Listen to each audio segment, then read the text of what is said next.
How to download Google Chrome on your PC or laptop.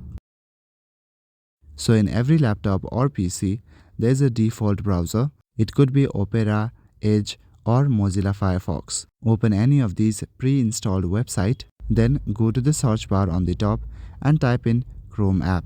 When you do this, then you will see download links, but make sure that you don't download the Chrome app from any website. You will need to download the app from official websites. Go back to your search bar and type in Chrome app download for PC. When you do that, then at the top only, you will see the Google Chrome official link. This is from Google Support. Click on the Google Support link. Now here you will find steps with links. Select either you are downloading for computer, Android or iPhone. Then select Windows, and on one number it says on your computer, download the file. Click on the link. Now select Download Chrome and the exe file will get downloaded.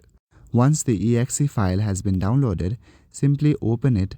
After that, the installation process will start. Once the Chrome app is installed, then you can sign up and start using. That's all for today. Thank you.